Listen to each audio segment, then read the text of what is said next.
बहुत ही सोच समझ कर ट्रेड करें यहाँ पर, क्योंकि परेशानियां बैंक की आपको बहुत अच्छी तरीके से दिक्कत में दिख रहा है ये, क्योंकि वेस्ट बंगाल और उड़ीसा के आसपास जो एक तूफान आया है वहाँ पर इनका कंसंट्रेशन है माइक्रो फाइनेंस बोरोवर्स का। 60-65 हज़ार बोरोवर्स जो हैं जहाँ पर हफ्ते में, 15 दिन में, महीने में आप किश्त कलेक्ट करते हैं, वो अब ज़रा उथल पुथल हो चुकी है उनकी ज़िंदगी। तो वहाँ पर आपको कम से कम कलेक्शंस में प्रॉब्लम आती हुई दिखेगी और शायद एनपीएस भी आपको बढ़ते हुए दिखें। राय लेंगे एनआईटी टेक पर आपसे सतपुते साहब। दिन के उच्चतम लेवल पर तो ये ट्रेड कर ही रहा है, लेकिन यहाँ पर सबसे ज़्यादा आप वॉल्यूम देख रहे हैं, लगभग 93% वॉल्यूम कल का आपको होता हुआ दिख रहा है फ्यूचर्स में, और ओपन इंटरेस्ट है लगभग 17% बढ़ा हुआ। बताइए एनआईटी टेक पर आपकी क्या राय है? फिलहाल प्राइस है 1496 और स्टॉक लगातार चौथे दिन ऊपर है, ब्रेकआउट इसमें हो चुका है। वेरी ट्रू, और इसने अपने 200 डीएमए को भी निकाल दिया है। तो मुझे लगता है आज आईटी ओवरऑल आउट परफॉर्म करेगा। उसमें mid cap IT NIIT tech तो सबसे ज्यादा स्ट्रेंथ दिखाने वाला काउंटर है। इसमें देखिए 200 डीएमए जो था, डीएमए का जो रेजिस्टेंस था वो करीबन 1475 के आसपास था। मेरे हिसाब से आपका स्टॉप लॉस होगा 1470। अपसाइड में इसका जो टारगेट दिखता है शैल जी, वो करीबन एक गैप बना था इसने करीबन 1588 के आसपास, जहां से इसमें ब्रेकडाउन हुआ था, तो वो गैप उसको फिल करने का है। तो मेरे हिसाब से 1580 से लेके 1600 ये टारगेट होगा एनआईटी टेक के लिए। बिल्कुल, तो ये कॉल आपके लिए आती हुई, आप अच्छे मूव्स आते हुए देख रहे हैं आईटी में, कुछ फार्मा स्टॉक्स में भी, लेकिन मैं देख रहा हूं कि बाजार खुलने के बाद वो कौन से स्टॉक्स हैं जो निचले स्तरों से सबसे ज्यादा तेजी से ऊपर आए हैं। अब देखिए बैंक ऑफ बड़ौदा, इसमें 3.5% की रिकवरी हुई है। कैनरा बैंक में 3% की रिकवरी हुई है। पीएनबी में 3% की रिकवरी हुई है। इंडसइंड बैंक में 3% की रिकवरी हुई है। M&M Financials, Indiabulls Housing, RBL Bank, Equitas, L&T Finance Holding, SBI, ICICI Bank, IDFC First Bank, HDFC Bank, Federal Bank, Bandhan Bank, सारे बैंक है।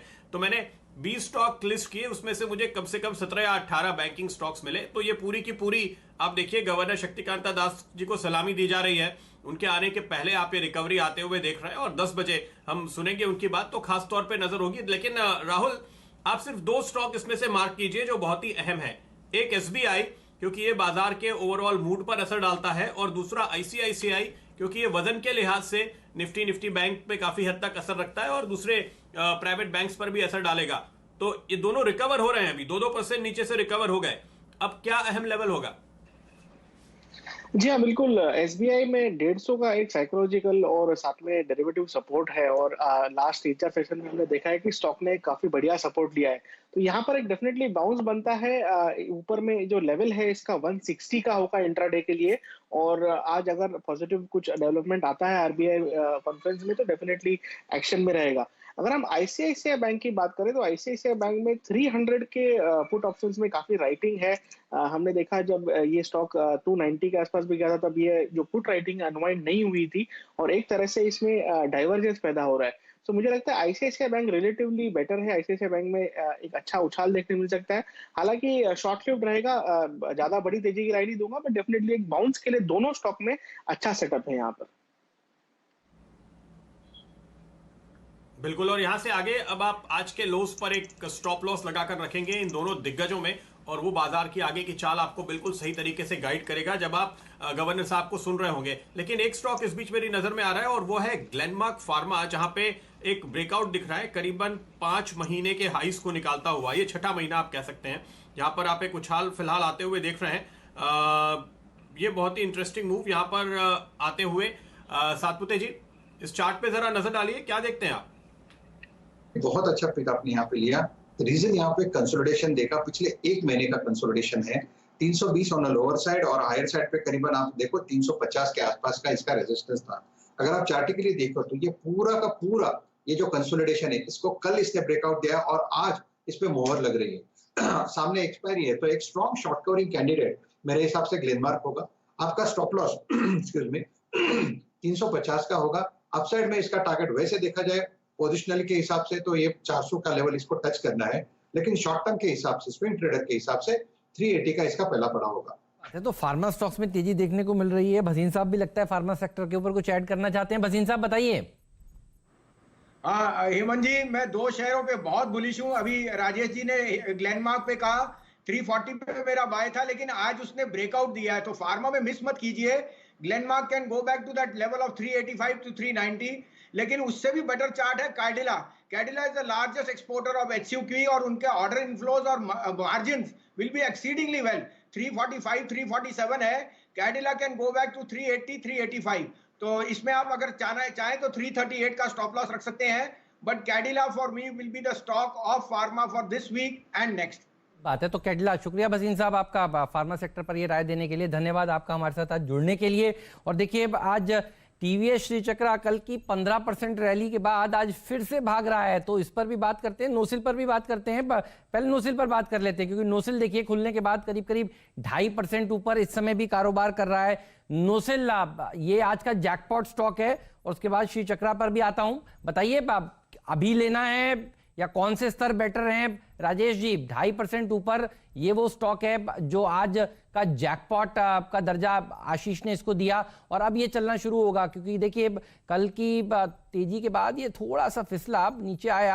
आप थोड़ी बहुत प्रॉफिट बुकिंग आई होगी किसी की, लेकिन अब देखिए ये चलने के लिए बिल्कुल रेडी नजर आ रहा है। 3% की तेजी के साथ नोसिल इस समय कारोबार करता हुआ, और जैकपॉट का दर्जा दिया और शेयर ना चले ऐसा तो हो नहीं सकता। जनरली मैंने ये देखा है, मेरा ऑब्जर्वेशन ये रहा है जैकपॉट स्टॉक्स के लिए। टीवीएस श्री चक्रा भी कल अगर आप देखिए तो खुलने के बाद थोड़ा सा साइडवेज हुआ, और उसके बाद सेकंड हाफ में क्या गजब की रैली देखने को मिली। तो नोसिल ये है वो स्टॉक जो अब ऐसे बाजार में देखिए शानदार प्रदर्शन दिखा रहा है। और टीवीएस श्री चक्रा दोनों को रखिए, एक जैकपॉट कल का था और एक आज का है। तो जिस पर भी राय देनी है पहले दे दीजिए, क्योंकि दोनों ही स्टॉक्स अब यहां से चलने के लिए तैयार नजर आ रहे हैं। बताइए राजेश जी। हेमंत, आपने मेरे मुंह की बात छीन ली। ये टीवीएस श्री चक्रा की जो आपने बात की कि कल आशीष ने देने के बाद साइडवेज चला गया, एक बार सब लोग निकल गए और उसके बाद वो चढ़ा, और आज देखो आज फॉलोअप है। तो सेम पैटर्न नोसिल का है, सुबह के ओपनिंग के बाद साइडवेज। अभी इसमें लेवल्स जो सुबह 87 की लेवल की बात की, देखिए 87 ये खुद को मेंटेन करा है 87 के ऊपर, तो आपका स्टॉप लॉस होगा 85 का। और जैसे मैंने मॉर्निंग में भी कहा, इसका जो ट्रांजैक्शन जो प्रोजेक्शन दिख रहा है, वो प्रोजेक्शन सीधा 9800 तक का दिखता है। तो it's a clear cut by for me. आपका स्टॉप लॉस होगा 85 का।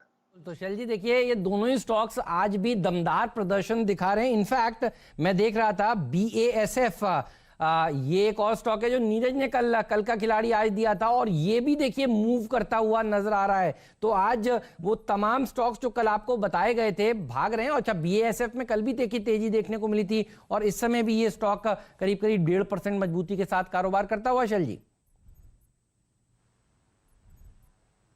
जी हेमंत जी, इन सारे स्टॉक्स पर ध्यान देना इसलिए आवश्यक है क्योंकि मेरे ख्याल से गवर्नर साहब अब कुछ ना कुछ तो अनाउंसमेंट्स करेंगे जो आपको खुलती हुई इकोनॉमी को और मदद करेगा, उसके पहिए को और रफ्तार से बढ़ाने के लिए। और वो सिर्फ और सिर्फ दो चीज़ें हो सकती हैं, लिक्विडिटी, ब्याज के दर, और ख़ासकर कुछ ऐसे स्टेप्स जो आपका लोन बुक है उसको रिकॉग्नाइज करने में देखे जा सकें। तो ये 2-3 चीज़ें हैं जो आपको पता करनी चाहिए। और मेरे ख्याल से इस वक्त सिर्फ 13 मिनट बच चुके हैं उनकी प्रेस कॉन्फ्रेंस को स्टार्ट होने में, और निफ्टी बैंक आपके सामने बिल्कुल फ्लैट चल रहा है 17,735 के आसपास। निफ्टी आपके सामने फ्लैट है 7 पॉइंट नीचे 9,099 पर। एक जो शानदार तेज़ी आपको सेक्टोरल आती हुई दिख रही है वो है आपको सीमेंट स्टॉक्स में। लगातार हम 6 के 6 सीमेंट स्टॉक्स जो ट्रैक करते हैं FNO में, वहाँ आप देख रहे हैं ग्रासिम में आपको सिर्फ 1% ऊपर दिख रहा है ये स्टॉक। ACC मेरे ख्याल से एक ऐसा शेयर है जहाँ पर आपको ध्यान देना अति आवश्यक है, 2% ऊपर है, और यहाँ पर तीसरे दिन आप रैली आते हुए देख रहे हैं। आपकी राय सतपति साहब ACC पर, और उसके बाद अल्ट्राटेक सीमेंट? शैल जी आपने बढ़िया पिक लिया। बढ़िया मीन्स इसमें सब काउंटर्स में यहाँ पे शॉर्ट कवरिंग हो रही है। अगर ACC की बात करें तो 1250 का इसका इमीडिएट टारगेट होगा, 1200 के ऊपर बाय और 1190 का स्टॉप लॉस। आपने अल्ट्राटेक की बात की, अल्ट्राटेक में देखिए इसमें भी टेक्निकली ब्रेकआउट मिला है। पिछले 2 ट्रेडिंग सेशन का हाई इसने निकाल दिया है प्रोवे ऐसे मार्केट में जहां पे थोड़ा सा दबाव दिखता था, तो कहीं ना कहीं ये शॉर्ट कवरिंग कैंडिडेट है। ऊपर में मुझे लगता है 3650 ये करंट प्राइस है, 3600 का मेरा स्टॉप लॉस होगा, और टारगेट रहेगा करीबन 3780 से लेके 3800 तक। चलिए, यही मौका है सतपति साहब आपकी कल शानदार एशियन पेंट्स की कॉल पर दोबारा ध्यान देने पर। 1594 आप प्राइस देख रहे हैं, और बेहतरीन तरीके से स्टॉक आपको रैली करता हुआ दिखेगा। आज दूसरे दिन आप स्टॉक में तेजी देख रहे हैं, लगभग 7,30,000 शेयर आपके सामने ट्रेड होते हुए। डायरेक्टर साहब, अगर आप इसका लंबी अवधि का चार्ट दिखा सकते हैं तो अभी भी इसमें शानदार पोजीशनिंग आपको दिखेगी। लगभग 3 हफ्ते की लगातार गिरावट और कल से एक रैली शुरू हुई है 1500 रुपए से नीचे की, वो अब आपको बढ़ती हुई दिख रही है 1600 रुपए की तरफ। जी हाँ, ये देखिए, ये एक महीने में जो रिटर्न है वो अब आपको पिछले 2 दिन से अच्छी तरीके से बदलाव में आता हुआ दिख रहा है। सतपति साहब, बेहतरीन कॉल। अब आप राय दीजिए दोबारा एशियन पेंट्स पर।